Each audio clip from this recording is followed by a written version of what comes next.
একটা ক্যাটাগরি বললেন যারা মস্তিষ্ক বিকৃত তারা অব্যাহতি পাবে, এর কারণটা কি?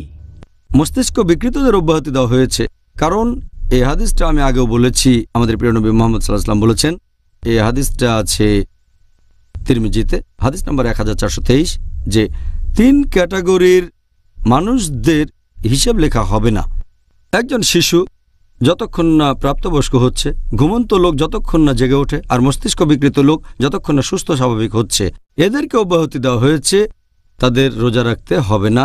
এটার কারণ হচ্ছে যে রোজা কবুল হওয়ার অন্যতম একটা শর্ত হচ্ছে নিয়ত করতে হবে, আর নিয়ত শুধুমাত্র সেই মানুষই করতে পারবে যে সুস্থ মনের অধিকারী। সুস্থ মস্তিষ্কের হলেই সে রোজার নিয়ত করতে পারবে, বিকৃত মস্তিষ্ক হলে করতে পারবে না। এই কারণে মস্তিষ্ক বিকৃত কেউ রোজা রাখুক বা না রাখুক তাতে কিছুই যায় আসে না, তাকে অব্যাহতি দেওয়া হয়েছে। আর সে সুস্থ হয়ে গেলে তাকে এটা পূরণ করতে হবে না যে রোজা মিস করেছে, কারণ সে এটার জন্য দায়ী নয়, তাকে দায়ী করা হবে না। এটাই হলো ইসলামের সৌন্দর্য। এখানে শুধুমাত্র তাদেরই দায়ী করা হবে যাদের দায়ী করা উচিত। শুধুমাত্র তাদের দায়ী করা হবে যারা নিয়ত করতে পারেন সজ্ঞানে। ঠিক বলেছেন।